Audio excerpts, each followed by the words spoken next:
नमस्कार, मैं हूं एक अरुण और आप देख रहे हैं मेरा वीडियो देश का स्वास्थ्य मेरे साथ। दोस्तों, आज हम फिर से कोरोना वायरस की चर्चा पर वापस लौट गए।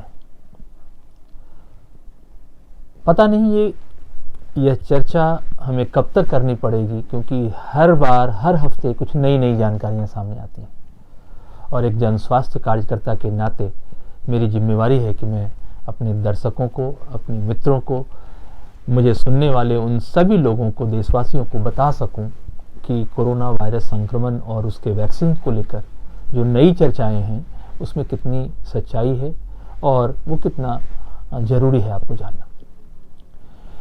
दोस्तों, मैं शुरू से कह रहा हूं कि कोरोना वायरस एक फ्लू वायरस है और इसकी एक अपनी इसकी एक अपनी मारक क्षमता है, इसकी एक अपनी संक्रमण की क्षमता है और यह वायरस एक अलग किस्म के स्ट्रेन के साथ बार बार म्यूटेट कर रहा है। आप देखेंगे कि कुछ इलाके या कुछ देश जहां पर कोरोना वायरस संक्रमण की वजह से ज़्यादा मौतें हुई हैं, लेकिन कुछ ऐसे देश हैं जहां पर ये बहुत जल्दी नियंत्रित हो गया है। कुल मिलाकर जो सबसे कॉमन बात है, जो सबसे सामान्य बात है, वो ये कि जहाँ भी लोगों ने और वहाँ की सरकारों ने, वहाँ के समाज ने एहतियात बरते हैं, वहाँ पर कोरोना वायरस संक्रमण नियंत्रित है। लेकिन जहाँ पर एहतियात में ढील दी गई है, जहाँ पर लोगों ने इसको बहुत लाइटली लिया है, जहाँ पर लोगों ने इसकी गंभीरता को ठीक से नहीं समझा है, वहाँ पर कोरोना वायरस संक्रमण कई इलाकों में बहुत बुरी स्थिति में पहुँचा है। मैं शुरू से कह रहा हूं कि वायरस की जो मारक क्षमता, और मैं नहीं, सारे वैज्ञानिक इस बात को कह रहे हैं कि इस कोरोना वायरस संक्रमण की मारक क्षमता बहुत कम है, यानी कि इसका जो मॉर्टिलिटी रेट है वो बहुत कम है, बहुत कम है, कभी कभी तो 1% से भी कम है। लेकिन इसकी प्रसार क्षमता बहुत तेज है, यह बहुत तेजी से फैलता है, इसकी संक्रमण क्षमता जो है वो बहुत तेज है। अब लगभग 9 महीने हो चुके हैं और इन 9 महीनों में कोरोना वायरस संक्रमण से संबंधित लगभग काफ़ी सारी जानकारियां पूरी दुनिया के सामने आ चुकी हैं। बावजूद इसके यह महामारी या यह वैश्विक आपदा एक तरह से रहस्य बना हुआ है। अब इन दिनों वैक्सीन की चर्चा चल रही है। इसी वैक्सीन की चर्चा के बीच अब एक नई चर्चा जो ब्रिटेन के माध्यम से, या डेनमार्क में भी या ऑस्ट्रेलिया में भी इस तरह के स्ट्रेन की बात आई है, वो है कि कोरोना वायरस संक्रमण का एक नया स्ट्रेन सामने आया है जो अब तक उपलब्ध स्ट्रेन से 70% ज़्यादा संक्रामक है, यानी कि वो तेजी से फैल रहा है। और आपने सुना होगा कि ब्रिटेन के कई इलाकों में लॉकडाउन फिर से लगा दिया गया है। डेनमार्क ने भी इस स्ट्रेन की चर्चा की है, लेकिन वहाँ लॉकडाउन अभी नहीं लगा है। ब्रिटेन के साथ जितने अंतर्राष्ट्रीय आवाजाही है वो सब रोक दिए गए हैं। ब्रिटेन ने अपने यहाँ अंतर्राष्ट्रीय आवाजाही को, अंतर्राष्ट्रीय जहाज़ों को आने से रोक दिया है और कई देशों ने ब्रिटेन से आने वाले जहाज़ों को रोक दिया है। भारत में भी कहा जा रहा है कि लगभग ब्रिटेन से अभी हाल फिलहाल में 55,000 से ज़्यादा यात्री भारत आए हैं जो कोरोना संक्रमण के नए स्ट्रेन के साथ आए हो सकते हैं। तो उनकी खोज की जा रही है और उसके आधार पर उनकी जांच की जा रही है। तो दोस्तों, ये कोरोना संक्रमण क्या वास्तव में इतना जटिल है, इतना कठिन है कि 9 महीने के बाद भी हम इस वायरस के नियंत्रण का एक मुकम्मल तरीका नहीं ढूंढ पाए हैं? यह सवाल सिर्फ भारत के वैज्ञानिकों के लिए नहीं है, या यह सवाल सिर्फ भारत के लोगों के लिए नहीं है, यह सवाल पूरी दुनिया के लिए है। और इसलिए मुझे लगता है कि इस पर हमको तफसील से बात करनी ही चाहिए। पिछले कुछ महीनों में आपने देखा होगा कि हमारे देश में भी कोरोना वायरस संक्रमण से ग्रसित लोगों की संख्या 1 करोड़ से ज़्यादा हो चुकी है और पूरी दुनिया में लगभग लाखों की माफ़ कीजिएगा, लाखों की तादाद में लोगों की मौत हुई है। अब सवाल ये है कि इस वायरस को लेकर 2 तरह की अलग अलग चर्चाएं हैं। एक तो जो वैज्ञानिक चर्चा कर रहे हैं उनकी चर्चा के कंटेंट अलग हैं, जबकि हमारे राजनेता या किसी भी देश के राजनेता चर्चा करते हैं तो उनके कंटेंट अलग होते हैं। तो यानी कि दोनों 2 तरह से इसको एड्रेस कर रहे हैं। राजनेताओं की जो चर्चा है उसमें इस बीमारी की भयावहता, इस बीमारी के प्रसार से संबंधित, इसके फैलने से संबंधित, इसके उपचार के नाम पर या इसके बचाव के नाम पर वैक्सीन से संबंधित चर्चाएं बहुत ज़्यादा हैं। लेकिन जो वैज्ञानिकों की चर्चा है वो तमाम उन आशंकाओं की भी चर्चा करते हैं जो आशंकाएं सामने आ रही है। मैं आपको एक उदाहरण देता हूं कि अभी जो ब्रिटेन में नया स्ट्रेन आया है उसको लेकर वहाँ के स्वास्थ्य सचिव माफ़ कीजिएगा, वहाँ के जो स्वास्थ्य सचिव हैं मैट हैनकॉक, उन्होंने एक शब्द का प्रयोग किया और कह रहे हैं कि ये नया स्ट्रेन बेकाबू हो चुका है, बियॉन्ड कंट्रोल है, यानी कि हम इसको नियंत्रित नहीं कर पा रहे हैं। तो ये नेताओं की चर्चा है। हमारे नेताओं की जो शब्दावली है वो बिल्कुल अलग है, वैज्ञानिकों की शब्दावली बिल्कुल अलग है। और कई बार तो नेताओं और वैज्ञानिकों की जो बातें हैं वो परस्पर विरोधाभासी होते हैं। जैसे आप अगर किसी राष्ट्राध्यक्ष को सुनेंगे, किसी बड़े नेता को सुनेंगे, किसी पार्टी के जिम्मेवार व्यक्ति को सुनेंगे तो आप कंफ्यूज हो जाएंगे। अब सवाल ये है कि सच आखिर है क्या? क्या वास्तव में ये जो वायरस है ये बहुत घातक है या ये वायरस एक नॉर्मल फ्लू वायरस है? खैर, इस पर हम लोग अभी बहुत प्रामाणिक रूप से कोई राय नहीं दे पाएंगे, लेकिन मैं चाहता हूं कि उस चर्चा को आप ठीक से समझ लें। दोस्तों, आमतौर पर जो सूक्ष्म जीव वैज्ञानिक हैं वो इस बात को जानते हैं कि हर वायरस अपने आप बदलता है। कोई भी वायरस, सामान्य फ्लू वायरस हो या एक गंभीर फ्लू वायरस हो, वो अपनी मॉर्फोलॉजी में, वो अपनी आकारीय रचना में, अपने अनुवांशिकी में बदलाव लाता रहता है। ये उसकी एक सामान्य प्रक्रिया है।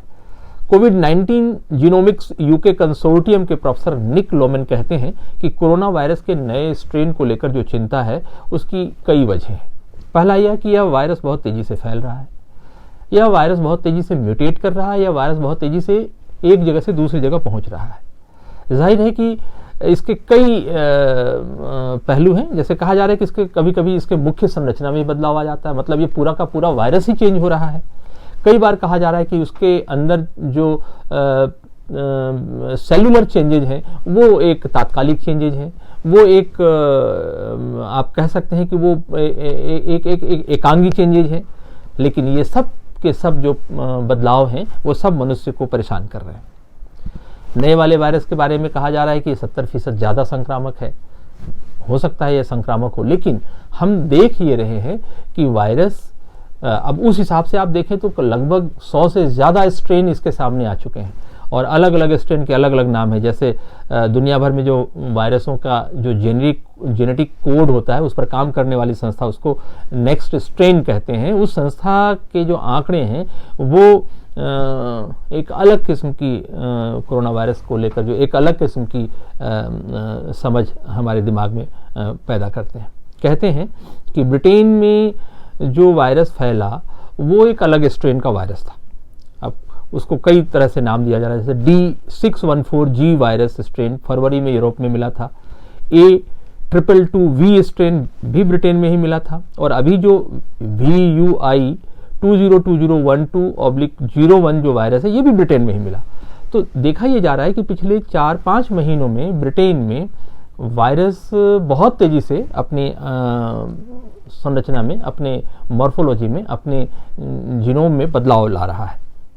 अब सवाल ये है कि क्या इस तरह के वायरस के बार बार बदलने या वायरस के स्ट्रेन चेंज करने के इस दौर में जो अब वैक्सीन की चर्चा चल रही है वो कामयाब होगी? अब ये चर्चा जैसे ही बाहर आई है लोगों में आशंकाएं बढ़ गई हैं, लेकिन ये आशंकाएं उन कंपनियों में भी बढ़ी है जो इस वैक्सीन पर काम कर रहे हैं। जैसे फाइजर नाम की कंपनी है, उसने तो प्री ट्रायल के परमिशन मांगी थी और उसको मिल भी गई है, ब्रिटेन में मिल भी गया है। कि अभी तक प्री ट्रायल का मतलब ये होता है कि अभी तक उसका जो एक रूटीन ट्रायल प्रोसेस होता है उस प्रोसेस को पूरा किए बगैर इस वैक्सीन को लोगों में लगाने की जो अनुमति होती है वो इसको दे दी गई है। और कहा यह जा रहा है कि अब फाइजर अपने उस वैक्सीन को नागरिकों में लगाएगा। उसकी जो अपनी समझ है कंपनी की उस वैक्सीन को लेकर, वो समझ ये कहती है कि आमतौर पर 50 से भी कम फीसद सफल वैक्सीन्स को जो वैक्सीन्स की नियामक एजेंसियां हैं वो परमिशन दे देती हैं। लेकिन कोरोना वायरस की जो ये वैक्सीन है ये 50% से ज़्यादा कारगर है, इसलिए इसको कोई दिक्कत नहीं होनी चाहिए और इसको परमिशन मिलना चाहिए। इस बीच में मैं एक चर्चा और करूंगा और ख़ास करके वैक्सीन अलायंस की चर्चा करूंगा।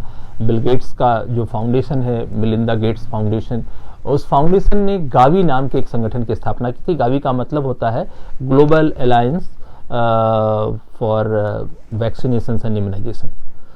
इस एजेंसी की स्थापना 2000 में हुई थी, यानी कि 20 साल पहले इस एजेंसी की स्थापना हुई थी। और यह एजेंसी, यह जो गावी है, वो तकरीबन 16-17 देशों के साथ और कई बड़ी कंपनियों के साथ जो दवा के निर्माण में लगी हैं, वैक्सीन के निर्माण में लगी हैं, उनके साथ मिलकर ये गावी काम करती है।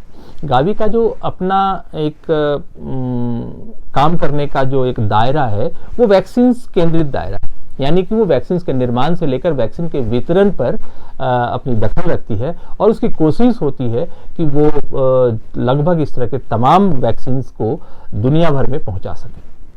कहा यह जा रहा है कि बिल गेट्स फाउंडेशन और दूसरी कंपनियों का लगभग $7 अरब की राशि वैक्सीन के निर्माण में लगी है। अब वो वैक्सीन वैलिड है, उस वैक्सीन की बहुत मतलब वो प्रभावी है कि नहीं, ये एक अलग बहस का विषय है। लेकिन अभी इस वैक्सीन के निर्माण पर इतने पैसे लगे हुए हैं और वो चिंता कंपनियों की चिंता है। लेकिन लोगों की चिंता ये है कि वो इस दहशत वाली जो वायरल डिजीज है, जो वायरल महामारी है, इससे वो कैसे बचें। क्या वैक्सीन लगाने के बाद वो सुरक्षित होंगे या कोई ऐसा तरीका जिससे कि वो इस कम से कम वायरस के डर से, इस कोरोना वायरस के संक्रमण के डर से अपने आप को बचा सकें। निश्चित रूप से पूरी दुनिया में दहशत है और वो दहशत दिन प्रतिदिन बढ़ती ही जा रही है।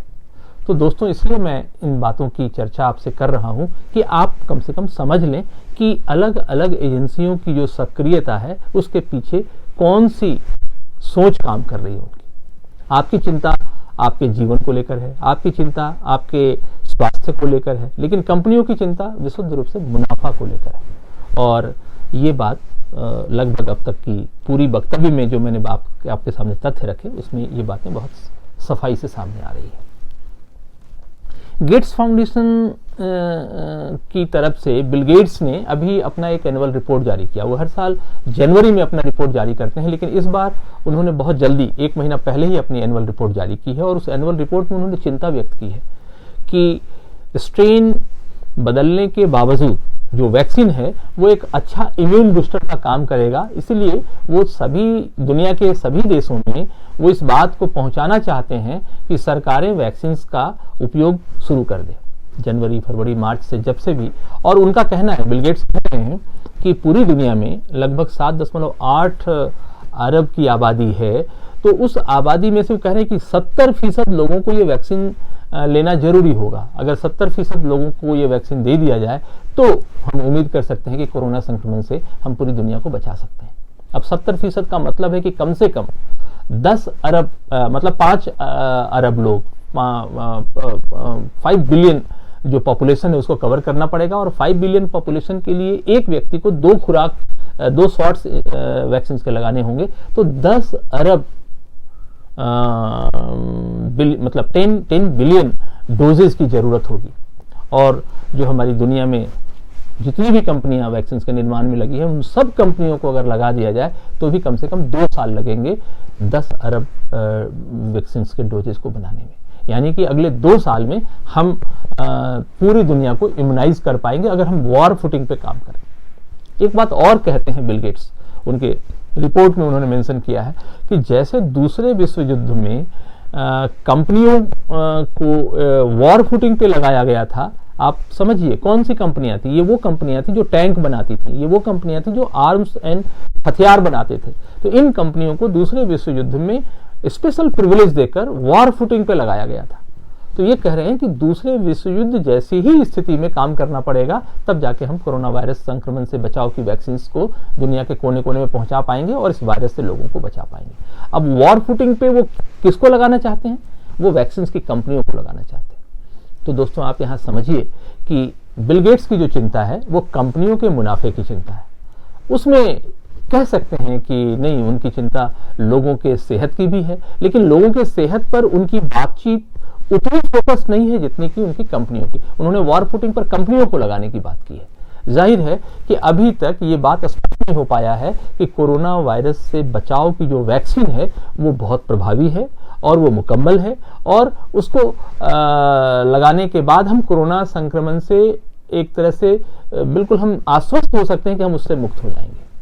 लेकिन यह आश्वस्ति कोई कंपनी नहीं दे रही, यह आश्वस्ति हमें सरकार भी नहीं दे पा रही। बस सरकार एक तरह से अपनी जिम्मेवारी का निर्वहन करना चाहती है कि हाँ, हमने सबको वैक्सीन लगवा दिया या हमने वैक्सीन का वितरण करवा दिया, लेकिन आपकी जान, आपकी सेहत आपके हाथ में है और आपको इसकी चिंता उस तरीके से नहीं बल्कि एक अलग तरीके से करनी होगी। इसलिए आप अपने विवेक का इस्तेमाल करें। आप हर उस सूचना को विवेक के स्तर पर, ज्ञान के स्तर पर परखने की कोशिश करें और उस पैमाने पर अगर आपकी जानकारी खरी उतरती है तो फिर आप उसमें आगे बढ़ें। दोस्तों एक छोटी सी बात और मैं आपसे शेयर करना चाहता हूं, वो ये कि कंपनियां अब वैक्सीन के क्यूरेटिव उसके बीमारी से अब बचाने की बात को करने की बजाय वो कह रही कि ये वैक्सीन इम्यून बूस्टर का काम करेगी। यही बात बिल गेट्स भी कह रहे हैं, यही बात फाइजर भी कह रहा है, यही बात सीरम बायोटेक सीरम इंडिया के हमारे जो आधार पूनावाला है वो कह रहे हैं, और तमाम कई बड़े वैज्ञानिक इस बात को कह रहे हैं। तो इस बात को भी हमें समझने की जरूरत है कि इम्यून बूस्टिंग के लिए क्या हम इस वैक्सीन पर इतना ज़्यादा उसकी उम्मीद में जो हम बैठे हैं, क्या हम उसी का इंतजार करें, या इम्यून बूस्टिंग के लिए हमारे पास बहुत सारे पारंपरिक तरीके हैं जिससे हम अपने शरीर की रोग निरोधक क्षमता, उसके बीमारी से लड़ने की क्षमता को बढ़ा सकते हैं। स्वस्थ खान पान, स्वस्थ जीवन शैली, विटामिन्स का, फलों का हमारे भोजन में प्रयोग, उससे हम अपने शरीर की इम्यून क्षमता बढ़ाते हैं। होम्योपैथी की कई दवाइयां हैं जो इम्यून बूस्टर का काम कर रही हैं कोरोना संक्रमण के मामले में, और हम लोगों ने, मैं तो एक दिल्ली सरकार के क्लिनिकल प्रोजेक्ट से जुड़ा हूं और मैं देख रहा हूं कि होम्योपैथी की दवाइयां बहुत बेहतर तरीके से लोगों को कोरोना संक्रमण से बचा रही है, और बहुत कम खुराक में, बहुत कम दवाई की बहुत कम मात्रा देकर हम ऐसे लोगों को बचा रहे हैं, और उसकी कीमत भी बहुत कम है। मुश्किल से 5-10 रुपए की लागत से एक व्यक्ति की इम्यूनिटी आ जाती है। कई स्ट्रेन की चर्चा है और उन सब का मैं बार बार जिक्र नहीं करूंगा। कई बार मैंने आपको बताया है कि ये सारे स्ट्रेन जो हैं थोड़ी सी, मतलब जैव विज्ञान की भाषा में, उनमें अगर उनके अनुवांशिकी में बदलाव आता है, उनके जो डीएनए आरएनए में बदलाव आता है, तो उसकी वजह से इनका नाम बदल जाता है और उसकी वजह से आपको दहशत में जाने की जरूरत नहीं है। कोरोना वायरस संक्रमण का जो पहला स्ट्रेन था वो जितना घातक है उतना ही घातक लगभग अभी का भी स्ट्रेन है, इसलिए बहुत इसकी वजह से आपको परेशान होने की जरूरत नहीं है। दोस्तों मैं आपसे कहना चाहता हूं कि आम तौर पर जो वैक्सीन को लेकर जो बातें बाजार में फैली हैं उसके पीछे उनके अपने मकसद हैं, लेकिन आपके जीवन के, आपकी सेहत के जो अपने सरोकार हैं, आप उससे वास्ता रखिए। कोशिश कीजिए कि जो पारंपरिक चिकित्सा पद्धतियां हैं, आयुर्वेद है, आयुर्वेद में बहुत इम्यूनिटी को बढ़ाने के बहुत सारे तौर तरीके बताए गए हैं, भारत सरकार की गाइडलाइन भी है, एडवाइजरी भी है, आप उसको फॉलो कीजिए। होम्योपैथी को लेकर हम लोगों ने अपने कई पिछले वीडियो में इस बात का जिक्र किया है। होम्योपैथी की दवा कैम्फोरा का हम बार बार जिक्र करते हैं। कैम्फोरा की 1000 शक्ति का नियमित 2-3 खुराक आप अगर 2-3 दिन तक ले लेते हैं तो अगले 1 महीने तक आपके शरीर में इस बीमारी से लड़ने की क्षमता पैदा हो जाती है और आपका शरीर एंटीबॉडीज बना लेता है, आपका शरीर उसको झेलने की ताकत रख लेता है। और हमने करीब 50,000 से ज़्यादा सैंपल्स पर काम करके देखा है कि हमारे इन 50,000 लोगों को जिनमें हमने इन दवाओं का वितरण किया था वो लगभग सुरक्षित हैं, कुछ अपवादों को छोड़कर। तो दोस्तों होम्योपैथी, आयुर्वेद, पारंपरिक चिकित्सा के दूसरी विधियां, ये सब लगभग वही काम कर रहे हैं जो आधुनिक चिकित्सा पद्धति से हो रहा है। आप देखिए कि सरकार की अपनी सीमाएं हैं। आप देखिए कि सरकार एक टर्म का मैं जिक्र करना चाहूँगा जिसका अक्सर वो जिक्र किया जाता है, जिसको कहते हैं इमरजेंसी यूज ऑथराइजेशन। आजकल कंपनियां इमरजेंसी यूज ऑथराइजेशन का सहारा लेकर वैक्सीन को बहुत जल्दी, मतलब प्रीमेच्योर प्रूविंग से पहले ही उसको लॉन्च करना चाहती हैं।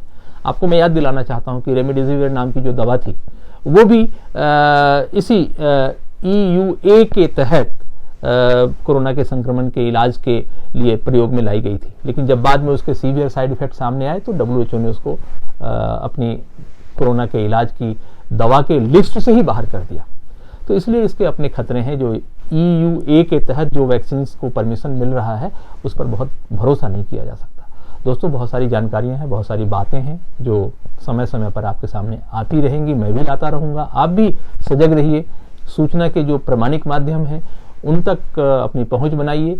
आपके हाथ में इंटरनेट है, आप उसका सहारा लेकर सारे प्रामाणिक स्रोतों से इन जानकारियों को इकट्ठा कीजिए और फिर अपनी राय बनाइए। दहशत में आने की जरूरत नहीं है और व्हाट्सएप पर जो अफवाहें फैलाई जाती हैं उससे भी बचने की ज़रूरत है। आज के इस वीडियो में इतना ही। मेरी कोशिश होगी कि अगले हफ्ते जब हम आपसे मिलेंगे तो कुछ नई जानकारियां आप तक लाएंगे। कोरोना वायरस संक्रमण के प्रसार को रोकने के लिए आपके पास 3 उपाय हैं। मुंह को ढक के रखें, हाथ धोते रहें और 5 से 6 फीट की दूरी का पालन करें जब आप कहीं भीड़ भाड़ में निकलें। अपना ख्याल रखिए। इस सेगमेंट में इतना ही। अगले हफ्ते अगले वीडियो में हम कुछ नई जानकारी के साथ आपसे फिर मिलेंगे। आपका बहुत बहुत शुक्रिया।